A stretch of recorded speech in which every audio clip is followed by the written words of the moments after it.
Hey, we should be live. Microphone check. Yeah, okay, good. Everything is all set up. And we are back and we are working on Drana and Linvala again. Hey ladies, how you doing? They look like they're having such a wonderful time. Destroying yet another invading, parasitic, extra dimensional horror threat to their plane. like just having a grand old time of it. And why wouldn't they be when they've got a deck like this where they can basically shut down anything the opponent might be doing? Alright, so we keep making little cuts here and there, and it might be time to start grouping things together and figuring out what we want to do. Um, you want to start with the propaganda effects? Suppose we could start with the propaganda effects. So, Toscan Falls.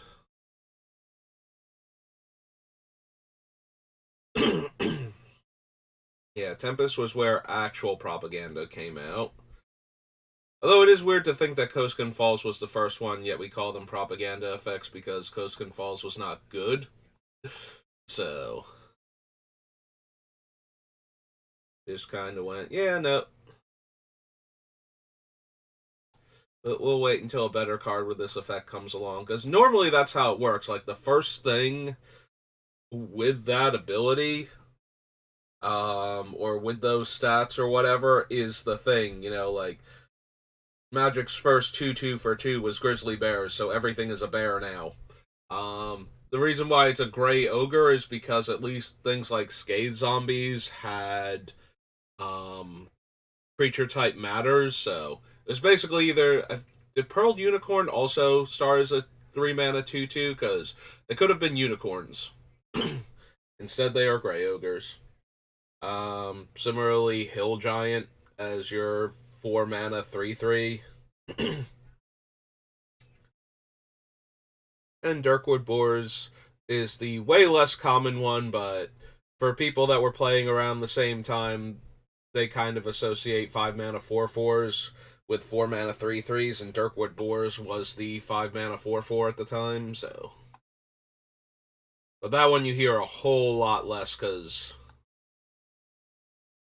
that one, I don't know, it's just like Hill Giants happen a lot more often. Dirkwood Boars are a bit rarer.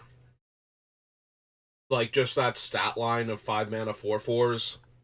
And usually when we get them anymore, similar to Hill Giants, they have something going on for them. It's very rare that you get a straight up Darkwood Boar anymore.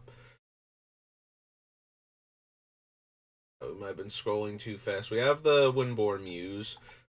Yeah, we passed Ghostly Prison though. I got distracted rambling about old school magic cards and nicknames. So yeah, let's grab the Ghostly Prison. Grave Robber, Michiko. Didn't pass anything else that slows or stops attackers, right? None of you guys actually have that effect.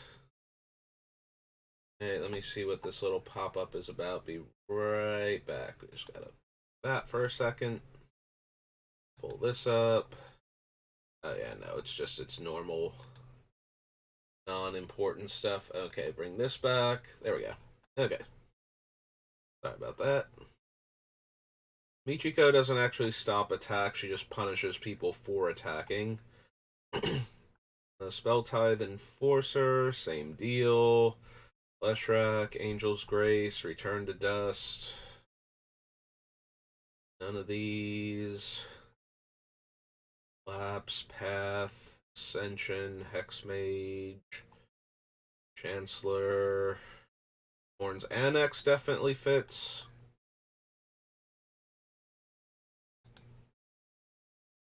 Isolated Chapel, Nevermore. No, Jubilation is the one where they can't pay life. It combos with one of our things, specifically the Norn's Annex, but Pride, Spirit, Athreos, Utter End, Making, Decked in Stone. Nope. Intervention, Solemnity, Settled, Damping Sphere, Arn, Tomic.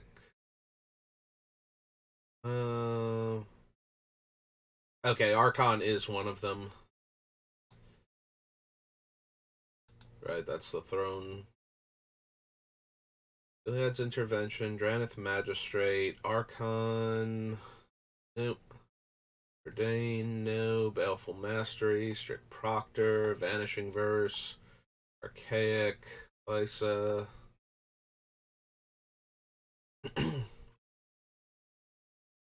No. No. Yeah. Those Ravages, Sun Titan, Grand Abolisher, Archangel of Tithes is one.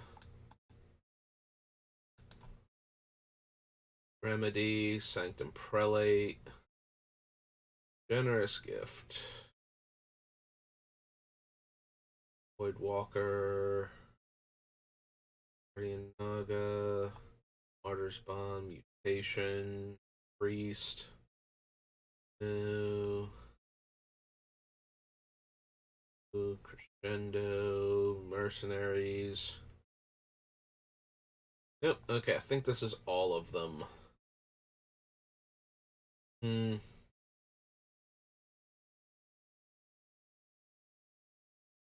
So we only have 1, 2, 3, 4, 5, 6 of these. I don't think we need all 6.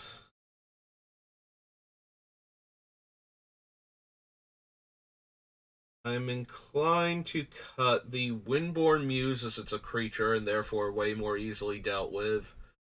The Archon and the Koskan Falls keep Ghostly Prison and Archangel of Tithes.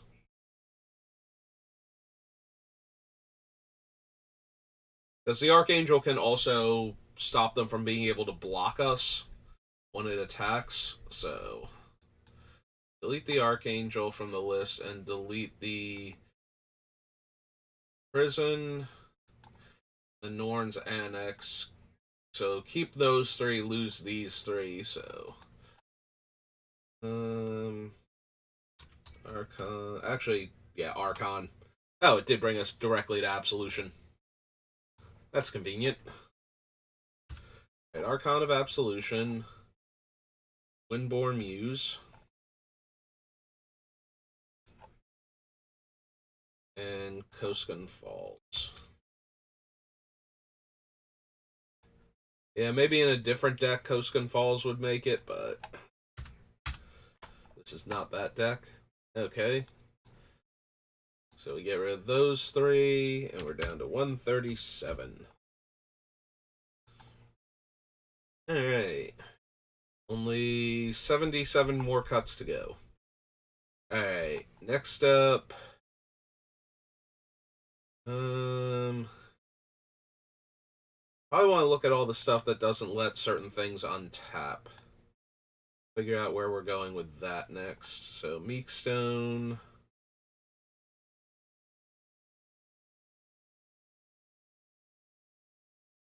Want Kismet in here?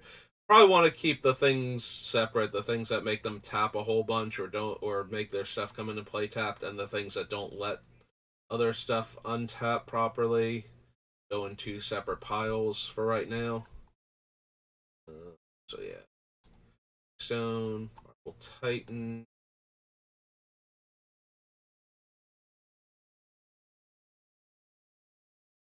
Damping Engine. Oh no, wait, Damping Engine is the one that won't let them play stuff. Storage Matrix is the don't untap. Also, we passed over Static Orb.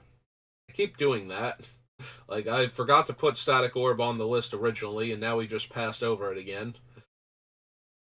Crackdown. Which is probably the weakest out of all of them, but it's also the one that least affects us, so it's easier to just cast it and not worry about it, since most of our creatures are white. Or are small enough. Like, we don't have a ton of non-white power 3 or greater creatures in this deck. Begin with.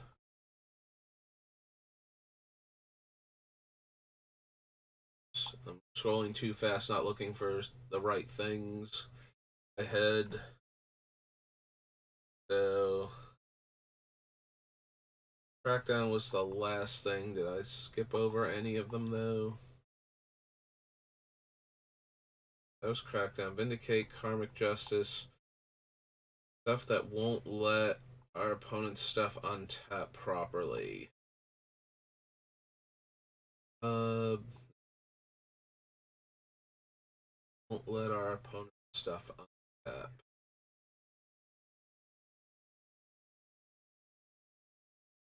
Helix Tutor, Cauldron Haze, Lapse, Path, Luminarch Ascension. None of these are stopping opponent's stuff from untapping. Morn, Annex, Nevermore, Stony Silence. Nope. No. Obedience. Free Thrall, Triad. Stop some drawing. Taking, Decked in Stone, Thalia. Worldly Gideon's Intervention. Mirage Mirror, Solemnity. Settle, Immortal Sun, Twilight Prophet. No, none of these things stop things from untapping.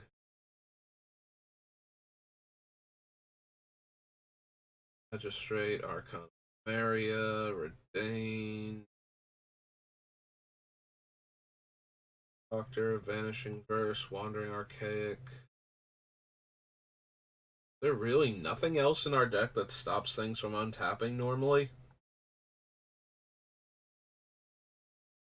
Because I might not be able to cut any of these things, or it might be something like the Marble Titan or something, since it's a creature.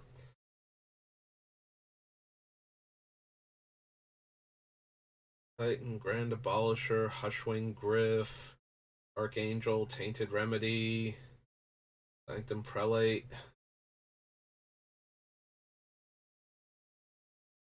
Of Abandon, Dothy Voidwalker, Deep Gnome. Well, these are letting stuff untap normally. Flawless Maneuver, Cosmic Intervention, Dice the Imperfect. Yeah, okay, so it's literally just these.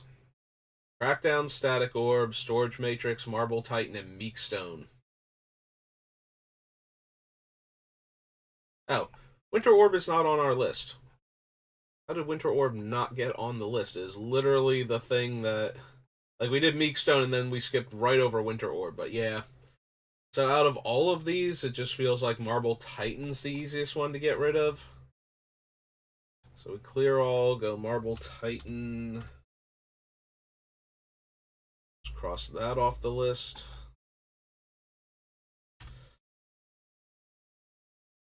We can probably cut the Crackdown too, but then we only have... Actually, if we cut Marble Titan, then we only have Meekstone for creatures not untapping properly. And Static Orb to stop everything from untapping. It's either the Marble Titan or the Crackdown.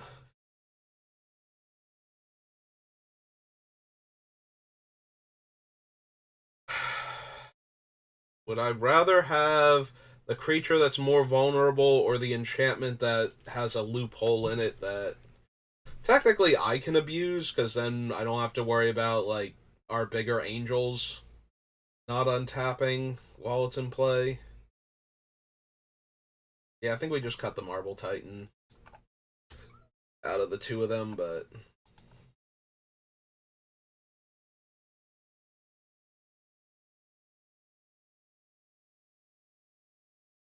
That's all of that. Yeah, sure, let's go for the cards that make our opponent's things come into play tap next. We have Kismet. Dust to Dust, Enlightened Tutor, Blanket of Night.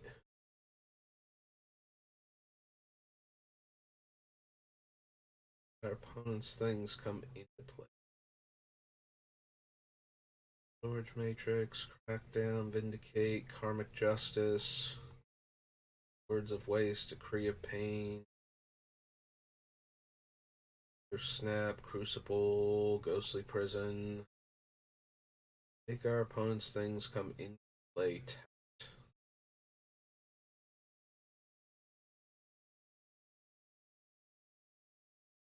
And it takes a while before we get to the second thing on this list. No, those make things come into play tapped.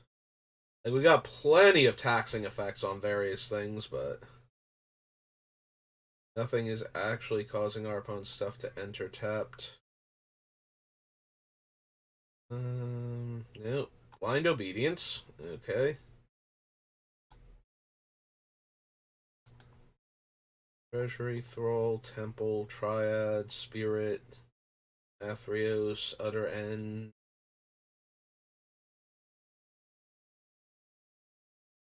Nope. Thalia affects their... Oh, it does affect their creatures too, right? So it's creatures and non-basic lands. Enter tapped. Restoration Specialist, Mirage Mirror, Solemnity, Settle. None of these things. Right, he only stops them from being targeted. Deafening Silence, Heliod's Intervention, Magistrate. Archon makes their lands enter tapped.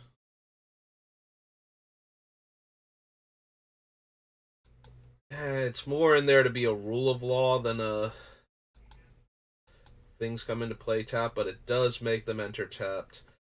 I'm not going to count Redain, though. The fact that Snowlands come into play tapped is going to get, like, that one person, and I have been that one person before. Like, having all of my Snowlands come into play tapped in my Nin the Pain Artist deck, where they're in there because of scrying sheets, primarily.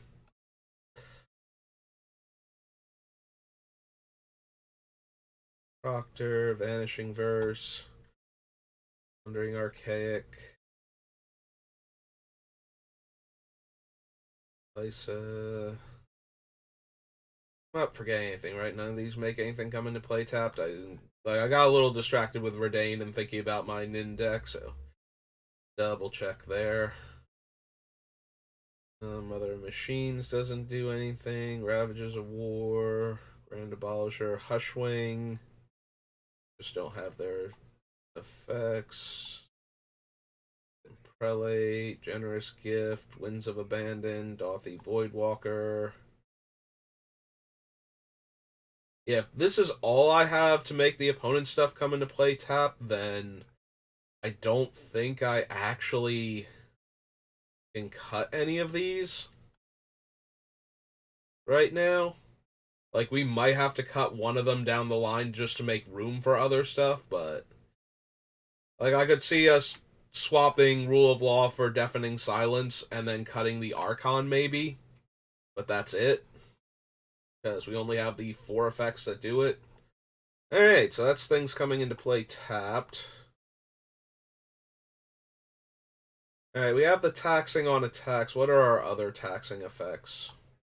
This is the problem. A lot of things are just very narrow, or not narrow. They're like, they are the only thing that does this thing specifically, and grouping them together isn't amazing. Like, if I wanted to put all of our cards that are anti-opponent card draw effects, we would have 3. We have Chains of Mephistopheles, Alms Collector, and Spear of the Labyrinth. And those are our 3 hate cards for opponents drawing extra cards. And those are our only 3 hate cards for opponents drawing extra cards, so like, if we got rid of them, we would have nothing that stops the opponent from drawing. So the question then becomes, like, do we want to stop the opponents from drawing cards, or are we just hating on strategies in general at this point? Like, if we're locking out all of their resources, do we care if they draw more cards? Do we actually care if they draw more cards? Like, if we can lock out all of their other resources, we can make their artifact stop tapping for mana, and their lands don't untap normally, like, Can we get to a point where we don't care if they manage to draw 10 extra cards because they're not going to get to do anything with them? Because that would free up like 4 deck slots, maybe 5. Because I'm thinking we don't need the Smothering Tithe because we're going to shut off artifacts anyway with 2 of our other cards that are in the deck. So if shutting them off means that they don't have to pay anymore and we just have a dead enchantment in play. The only upside is that if we get Smothering Tithe before then, we might make a few treasures and get to do like either get to do more in one turn or maybe sack the treasures to cast like Torpor Orb or not Torpor Orb, Static Orb or Winter Orb, the other orbs in the deck. And then like we didn't have to tap our land for that, but that's assuming that we don't just go turn 2 Null Rod or Stony Silence or something. Because our deck is very capable of doing that and very brutal when it does, so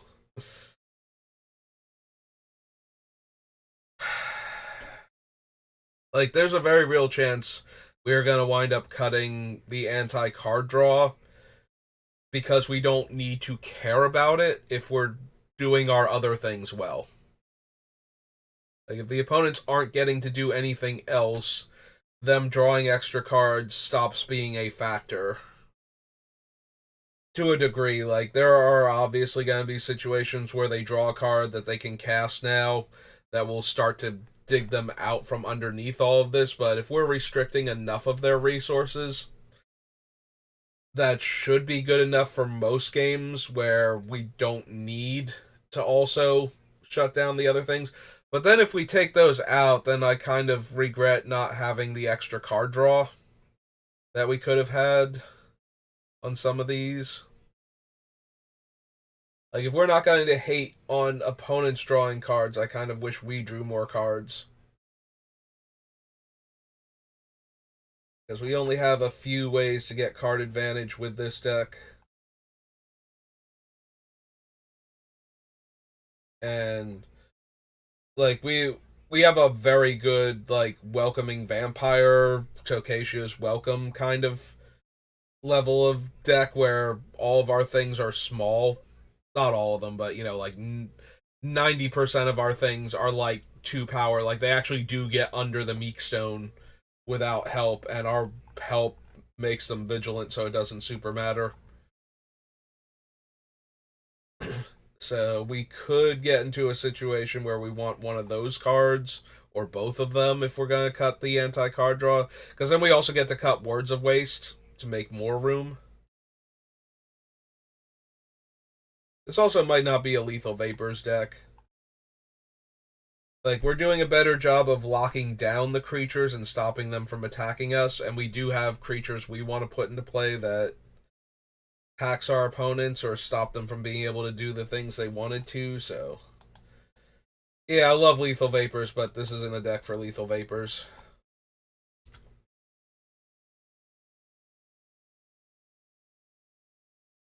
Don't mind Aether Snap right now. Crucible, Eon Hub. I don't know that we need the Eon Hub either. Like I talked about last time, one of the biggest things that shuts down is an opponent's static ability that's triggering every upkeep that's actually incrementally moving them towards killing us. Where now we're on a clock where before we wouldn't be if we had the hub, but yeah, I think the hub can go. We also only have the one cumulative upkeep card, and its upkeep cost is stealing our opponent's lands. So, I think we're good there.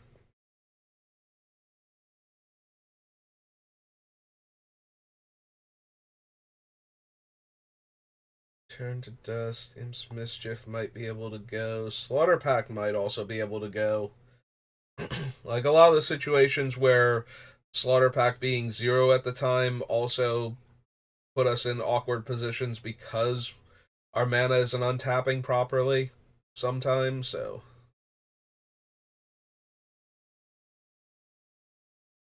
And search libraries unless they pay 2 we want to keep. Kind of want to keep the Chancellor of the Annex despite its massive casting cost, although maybe we'll wind up cutting it. Maybe it's too expensive. We probably don't need Nevermore and Gideon's Intervention or whatever the card is. I think it is actually Intervention. We'll probably cut one of them.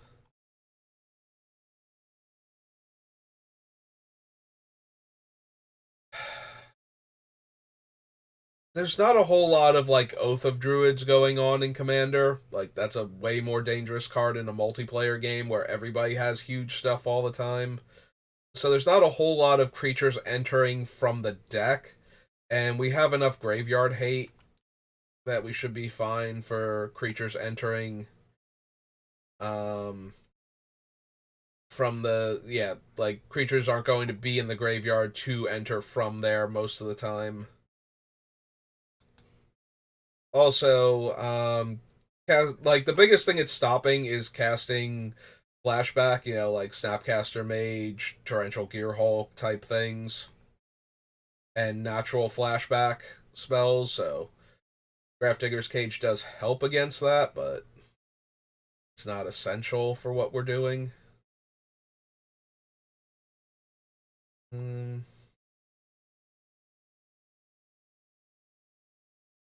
Every time I look at Treasury Thrall, I'm like, yes, but no, because that's not really where our deck is at. Like, we have to cast that thing, have it live, and get to attack with it, and if we're doing that, we probably locked most of our opponents kind of out of the game.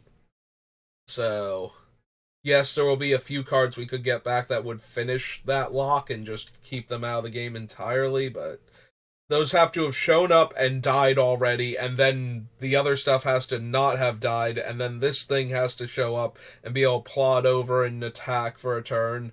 Also, it gets locked down by Meekstone if we don't have Always Watching in play, so at the end of the day, it's kind of like, yeah, but no.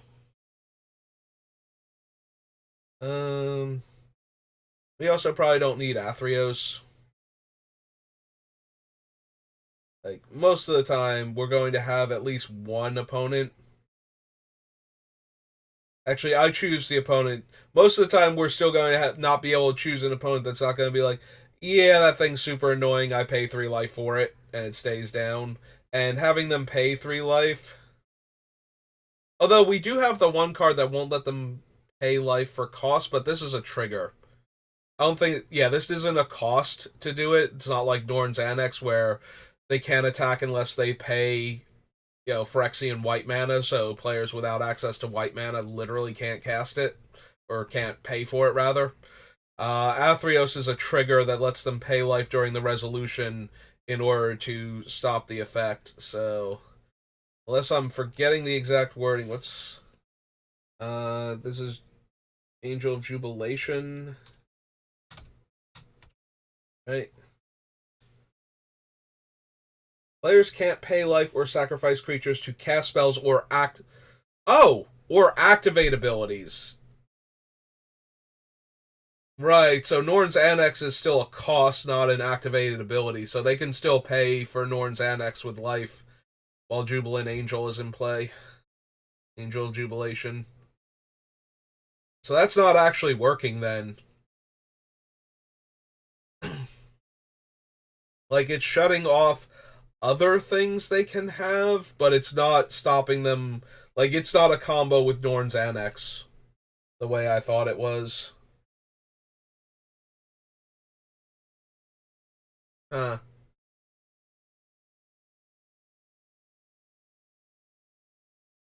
So it stops them from doing anything that requires them paying life or sacrificing creatures. So it stops like Aristocrats decks still.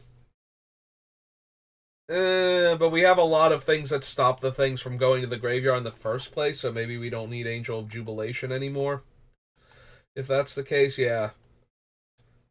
So yeah, I don't think we need Athreos, but now I also don't think we need Angel of Jubilation either.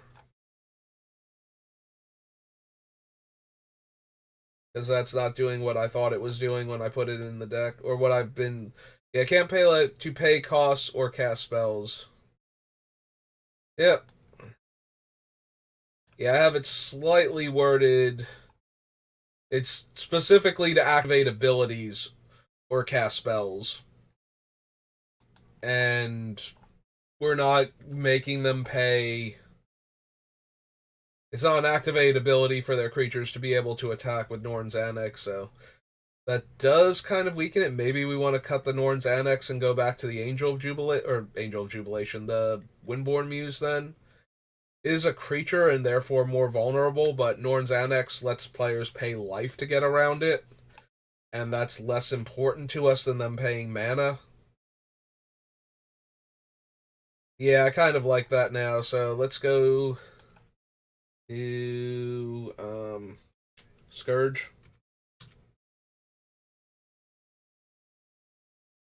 And add Windborn Muse back in.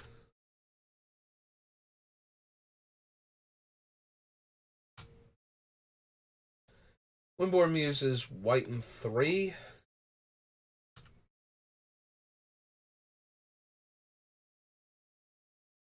I think she's white and 3. Yeah. So.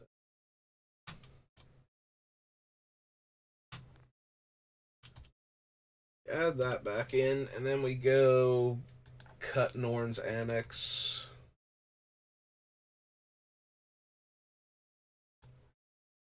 Because, yeah, if our opponents can pay life to get around it, and we can't stop them from paying that life, then it's not actually helping us anymore. When I thought we could actually stop them from being able to pay the life and make it so that non-white players without white mana can attack us until that combo gets broken up, I liked it a lot more. 4, 5. There's a card below Aeon Hub. 5, 6. Okay. Just the one card. Alright, so 70 more cards to go. We keep whittling away at this deck. All of its horrible things that it's doing to opponents. Stamping Engine.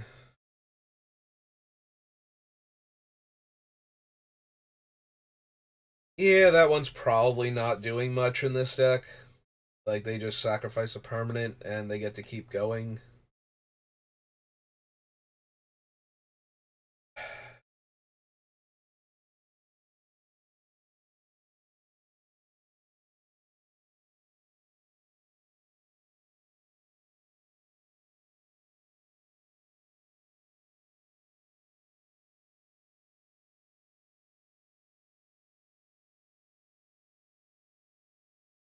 Might also be able to cut Words of Waste even if we don't cut the hate on the extra draws. It does help to have a way to turn forced extra draws from either our very rare effects that do that or an opponent's effect when they're trying to, like, if they want a Wheel of Fortune to draw an extra card or something under the Spirit of the Labyrinth or whatever we have going on, then good for them, but, or, something like that, but yeah, most of the time they're not going to be able to draw extra. Like, Wheel of Fortune and Time Twister effects are getting wrecked so hard by Spirit of the Labyrinth and Chains of Mephistopheles that we probably don't even care that we're losing out on the value. Like, making our opponents discard isn't super helpful. I mean, it helps with something like Decree of Pain if we kill all of their stuff and we can't draw these extra cards, or the chains are gonna kick in, so we're just gonna be basically milling the top however many cards of our deck. But not really, because you have to draw and discard them.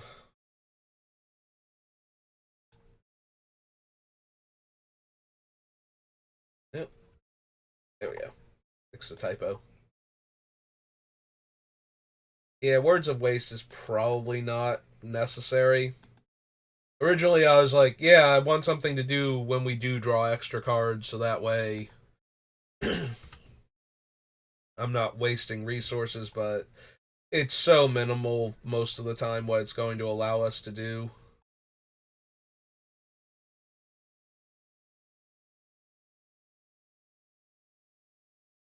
Yeah, we probably don't need Michiko. Like, we would rather stop them from being able to do the thing than punishing them for doing the thing, so let's just get rid of the ones that don't stop them from doing the thing. Or at least tax it to death, because then we can, get them into a position where they can't pay. Yeah, it seems to be the 1-2 punch of this deck. Either you can't do it at all, or every time you do it, you're giving up, like, turns worth of resources to do it. So you wind up losing all of your things one way or the other.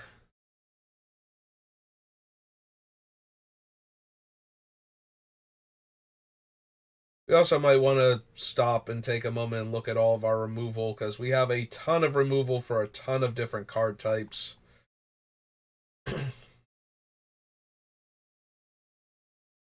Hmm.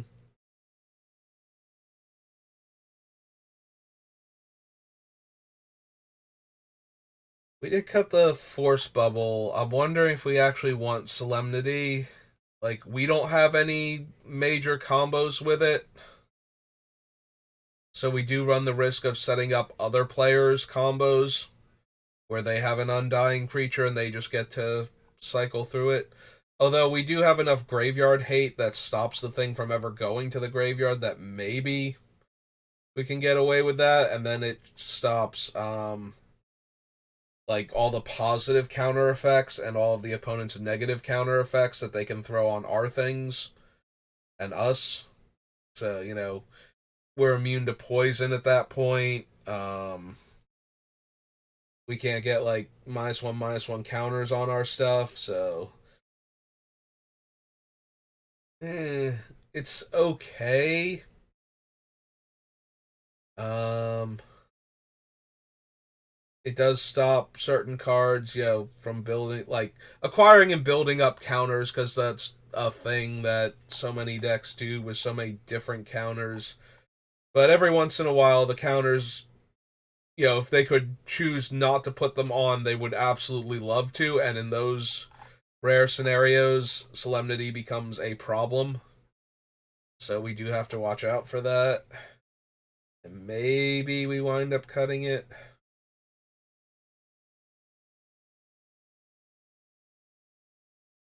And the biggest reason to play with Tomic is that he won't let opponents rebuild after our Armageddon if we didn't exile their graveyard. I think that's the biggest thing he's doing, but do we even need that? Is that a thing? Like, opponents targeting our lands is not a huge deal, and them targeting their lands is only a minor thing most of the time, unless they've jumped through a ton of hoops, get like an indestructible or shrouded land with a whole bunch of auras onto it that makes it tap for a ton of mana. And you usually don't see that, because that's a weird but somewhat viable strategy. Like a fun build around Voltron your lands into something cool. All the green guys that untap target land. Eh, yeah, we probably don't need Tomic. Sorry, Tom. I'll send you back to Ral now. You two have fun. I'll be over here making sure other people don't have fun. Every time I see Deafening Silence, it's like, we need to get rid of this, and we need to go put Rule of Law under Mirrodin. Alright, so this was Eldraine, but let's go to original Mirrodin. Should be able to do. Yep. Just add Rule of Law.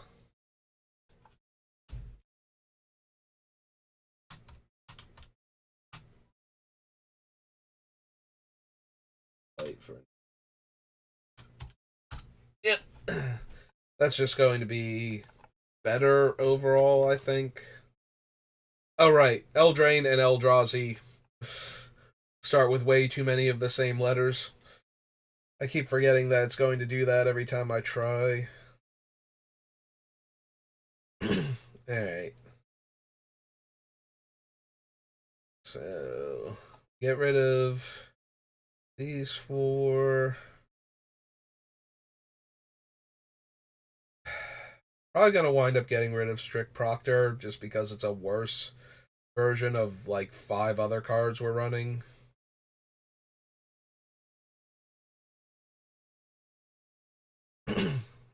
Norn, Drana and Linvala, Grand Abolisher, Hushwing Griff.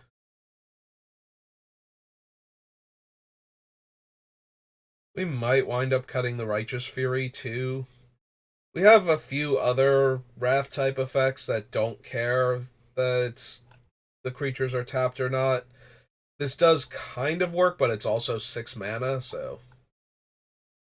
And we have fewer ways to lock down all of our opponent's creatures than I thought we did, so those two factors might gang up together to make it so we should just not bother.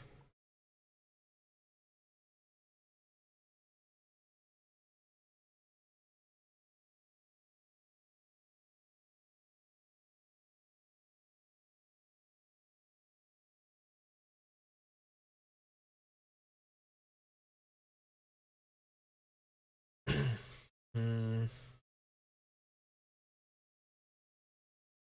I have to cut so many of these cards. I don't know yet which ones are going to. It's possible we cut the Robaran Mercenaries. I just think they're funny with Drana and Linvala because Drana and Linvala are a legendary creature that are going to have all these activated abilities, so will the Robaran Mercenaries. Also, they're a 3/4 Vigilance, so they wouldn't tap to attack, so they would get out from underneath our other things anyway. End of the day, though, like there's no combo. I don't think in our deck with that because most of our creatures don't have activated abilities. They have static abilities or triggers.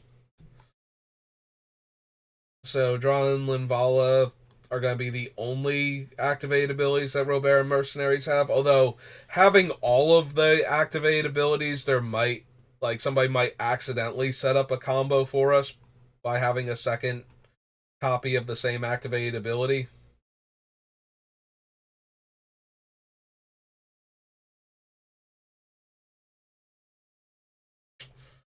Probably not though, and it's probably just a cool trick that we don't need.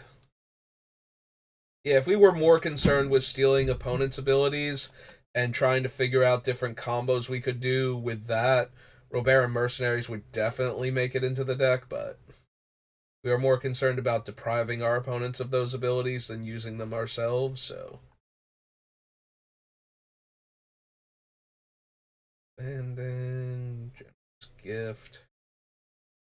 Yeah, we might need to look at all of our removal package soon. Start pulling things off the list.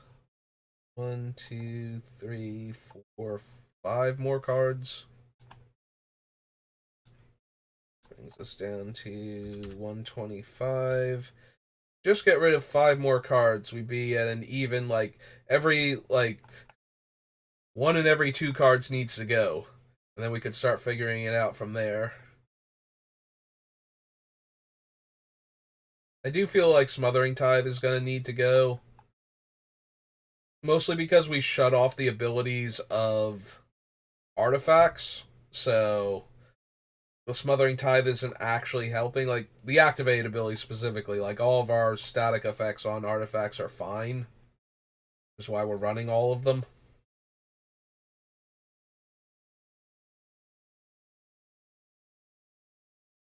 But yeah, maybe we just want to get rid of Smothering Tithe because it's not going to work half the time.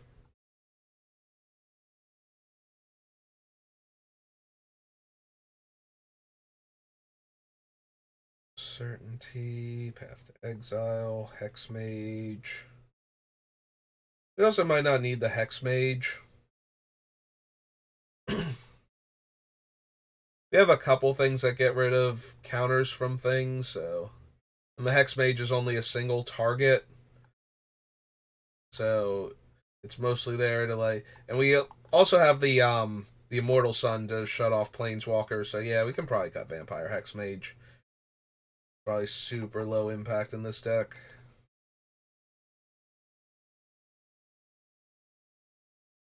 Like, I think one of the biggest things Vampire Hexmage could do is take all of the counters off of Herald of Leshrac so that we reset it and then we can steal a land and we can keep him in play longer. Yeah, that's true. Herald of Leshrac as a land stealer does not work with Solemnity because we can't put any more age counters on him. So Solemnity's down first. Yeah, Solemnity might just not might not be good in this deck. Like, there are a few things it works with, but alright, so if we take out Hexmage and Solemnity. Actually, we can probably cut the Aether Snap too. Like, it exiles tokens, but so do a lot of our other removal spells. So yeah, let's get rid of the Aether Snap.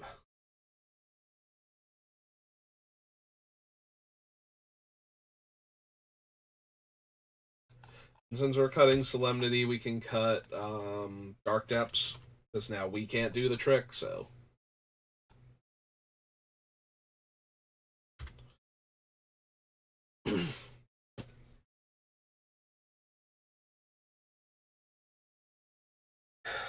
Was there anything else we had in here that comboed with Solemnity specifically, and that's why we were running it?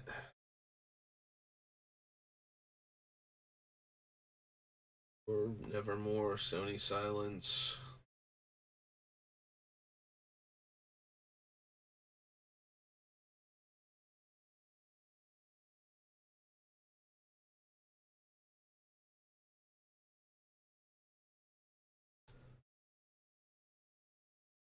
Yeah, maybe we cut the Intervention and the Nevermore too. We can stop opponents from playing their commander, and that's sometimes helpful, but we also have the Magistrate, which doesn't lock us into one specific card and stops opponents from playing their commanders, so.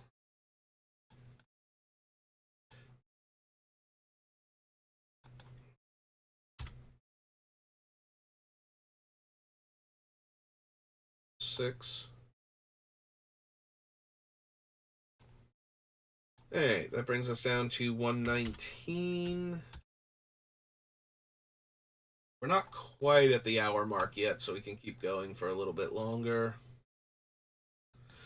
But yeah, let's clear all those off. Some more water.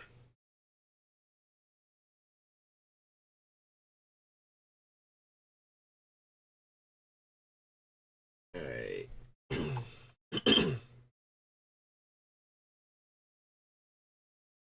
Alright, we didn't actually cut Smothering Tithe, which I do want to do.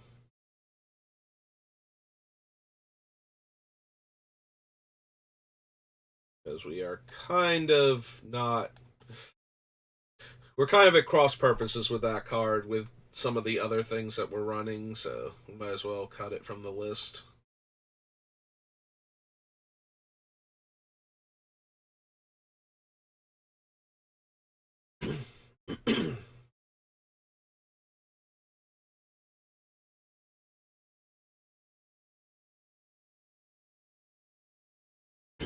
We probably also don't need the Strict Proctor. That's like the worst one on the list out of all of these because it doesn't stop the opponents from doing it, and we have to have the lockdown effects. And if we have any of the other things and the Proctor isn't doing anything other than being a 1/3 flyer, like if we have Mother of Machines or Torpor Orb or any of those in play, then it just stops working. And I think all of the other ones are better than it, so.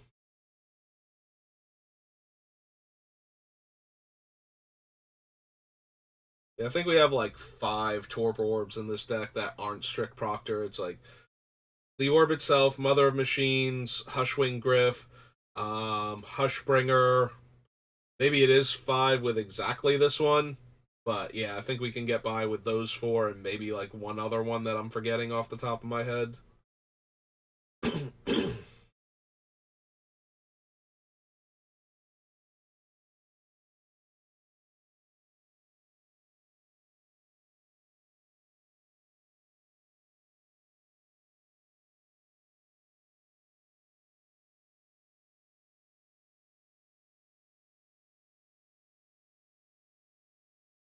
Action, Lawless Maneuver, Cosmic Intervention, Shendo.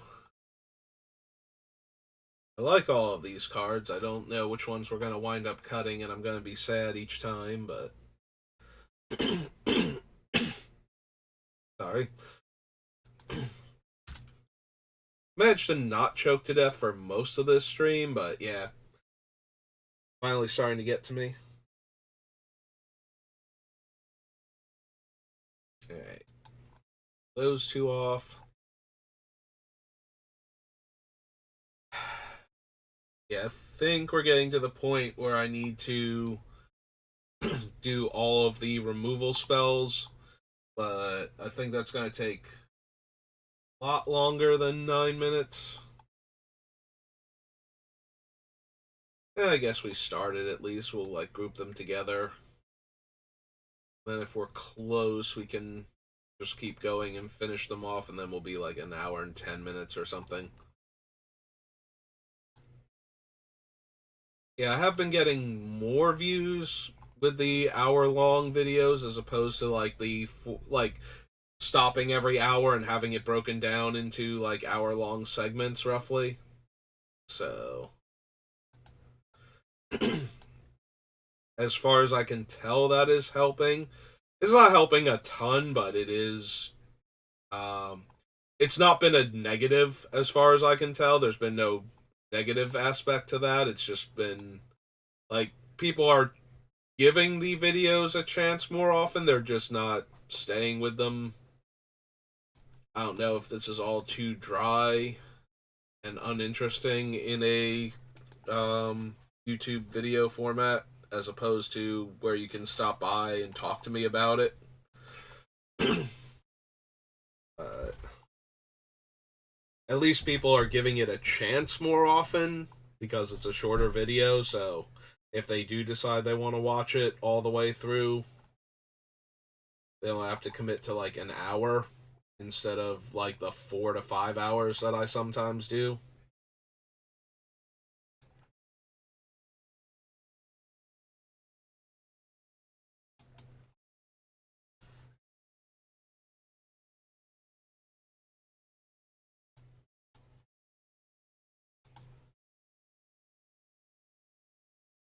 All of these.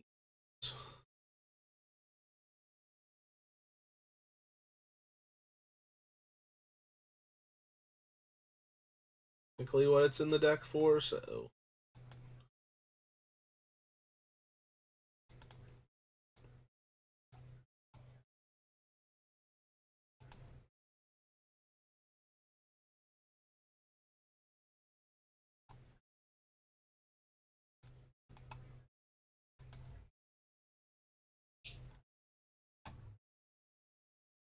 You have like way too many disenchant effects.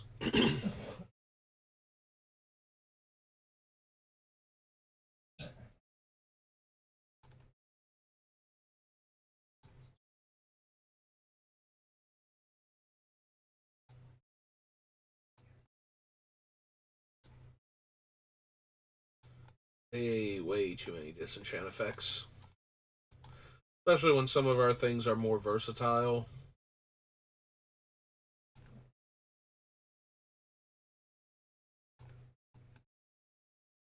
Permanents.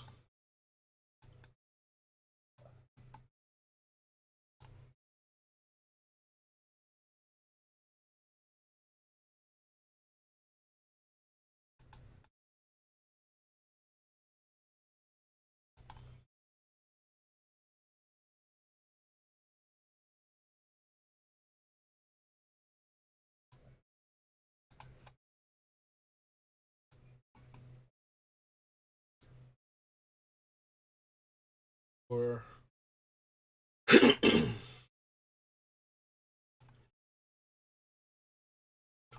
um, 2,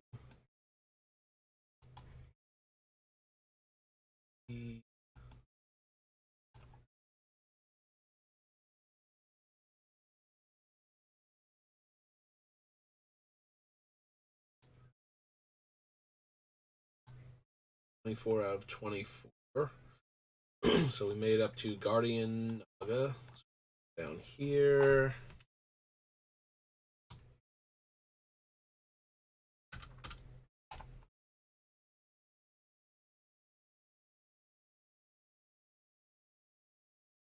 Dust is not the bottom one. That should be swords.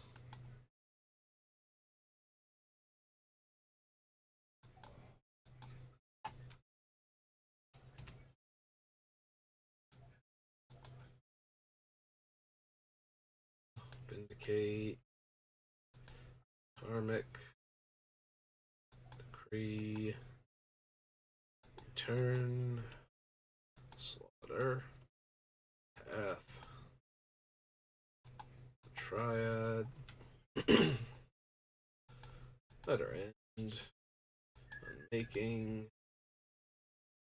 Stone. Forsake. Settle. Spark. Intervention.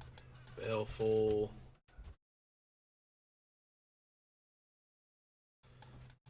Inverse. Legion.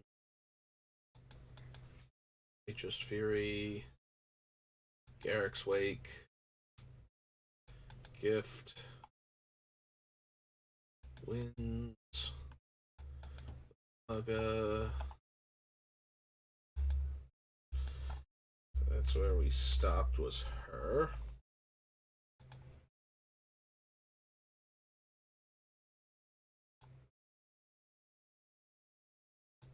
Martyr's Bond.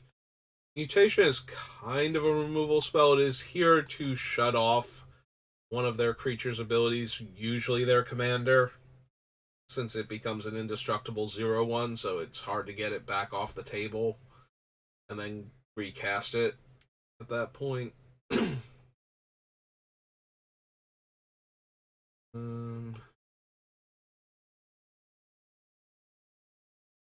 And Excise the Imperfect. Yep.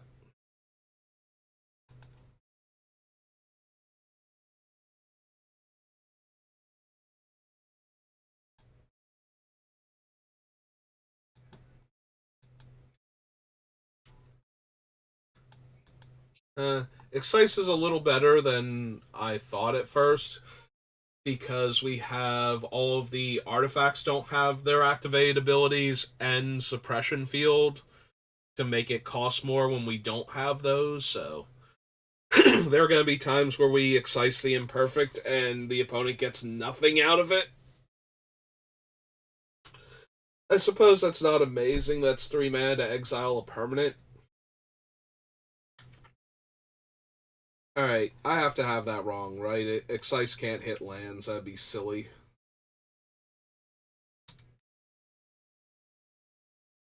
Non-land permanent. Yeah, that's what I thought. Just kind of glossed over that. Because that would be insane, because then at that point it's a white Stone Rain that has other options. Since they're only going to get an artifact that does nothing as a reward. Getting their thing blown up.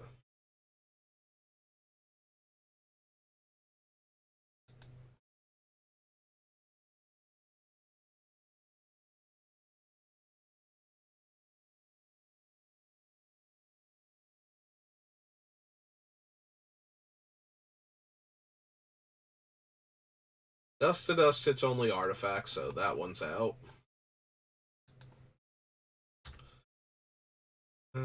Stone or Aura of Silence makes their things cost more and then can be sacked to destroy a thing.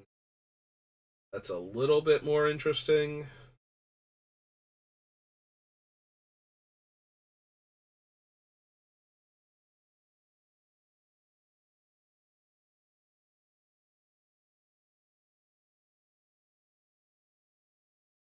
Let's see. So for artifact and enchantment, actually, what do we have that kills everything? We have Vindicate, literally kills any permanent. Um, Utter End kills non-lands. Anguished Unmaking kills non-lands. D-Spark can be that for higher casting costs. Vanishing Verse can be that for monocolored permanents.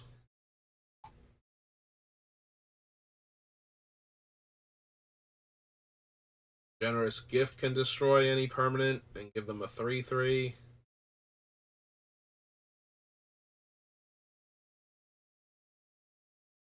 Precisely Imperfect.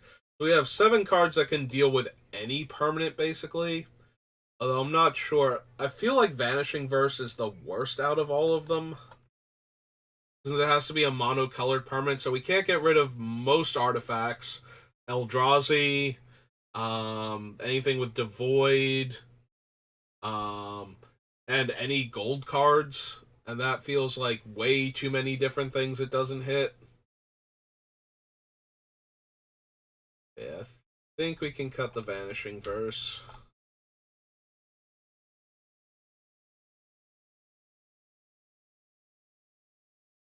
Probably cut Slaughter Pact. We're restricting what mana can do. You know, how much mana you have to work with every turn, and sometimes it's going to constrict ours as well.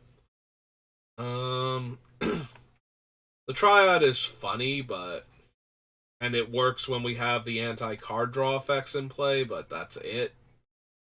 So yeah, I think we get rid of the Triad. Um,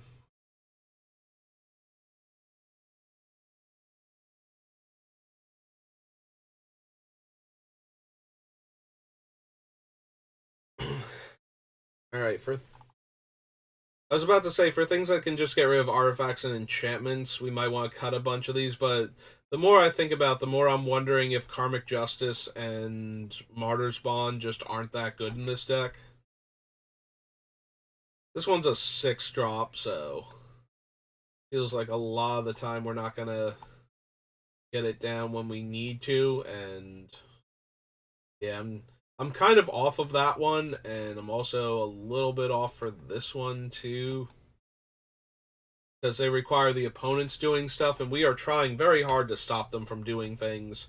So if they manage to blow up a bunch of our things that are constricting what they can do, killing a couple of their permanents probably isn't going to do much, because now it's freed up all of their other resources, and they'll just be able to.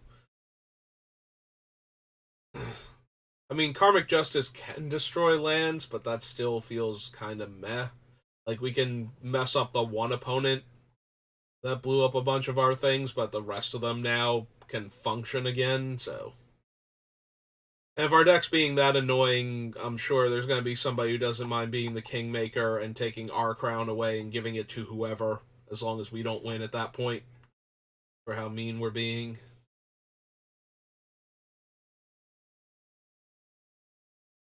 Alright, I do like the Naga more than Forsake the Worldly, so if we're going to run one of them, it's going to be the Naga, but we're probably not even going to bother with her.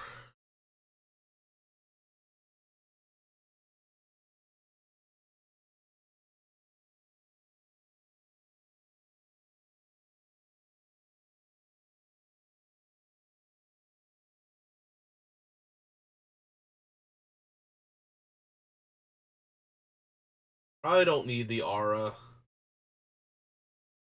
There are a few decks it's really good against, but like Aura of Silence would be good against our deck by making all of our artifacts and enchantments cost 2 more, so that way we don't get to lock people out as quickly and it takes longer to get all the pieces in play. So against a deck similar to ours, where they're just very heavy on the artifacts and enchantments, it can be good if you get it early. And then you can always sacrifice it to be a disenchant, so. I don't know, maybe the Naga should go before it. Heliod's Intervention is just one of the great catch-up cards where against a deck like ours, it's just like, okay, blow up all of those. All of those are terrible, and I hate them. Um,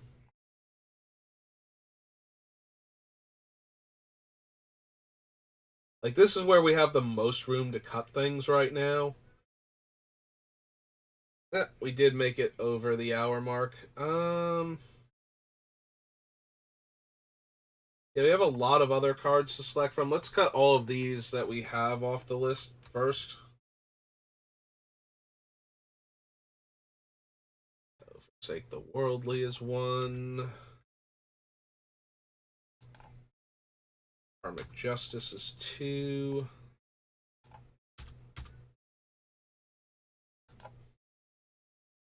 Martyr's Bond is three. The Triad is four. Triad's supposed to be Philly Triad. It's five. Oops.